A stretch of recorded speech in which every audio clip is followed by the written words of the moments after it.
चैता महीनामा ओ मांगे राम के ओढ़निया हो रामा।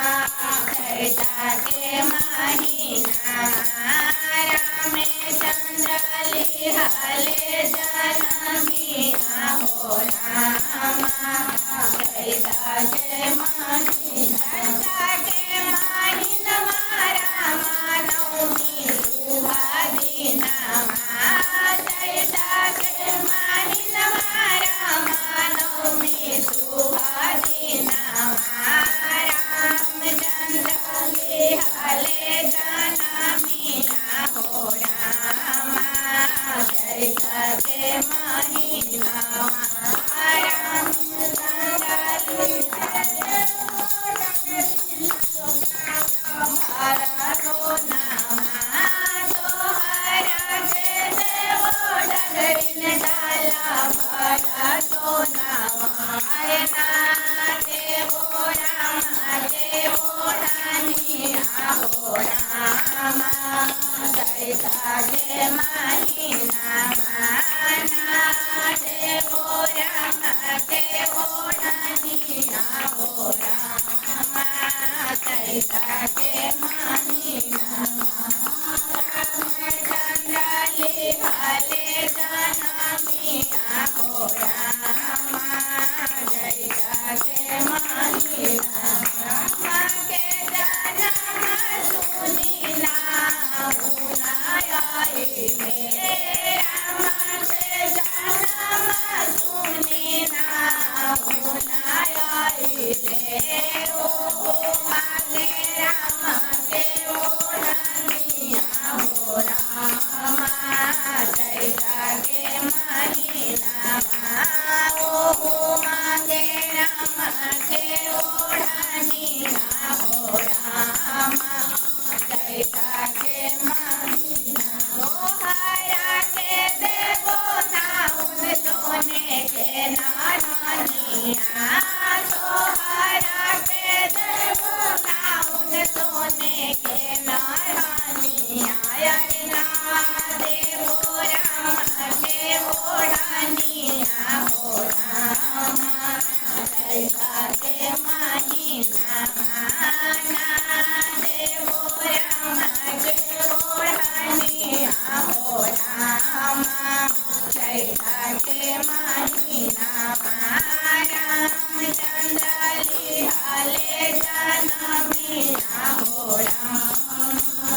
चैता के महीनामा रामचंद्र लिहले जनमिया हो रामा। चैता के महीनामा राम के जनम सुनी नाहु नायले। राम के जनम सुनी नाहु नायले। ओ मांगे राम के ओढ़निया हो रामा। चैता के महीनामा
रामा चैता के महीना मोहरा के देवो नानक सोने के कंगना मोहरा के देवो नानक सोने के कंगना अरे नादे राम के ओढ़निया हो रामा चैता के महीना अरे नादे राम के ओढ़निया हो रामा चैता के महीना रामचंद्र लिहले दाना मिया हो रामा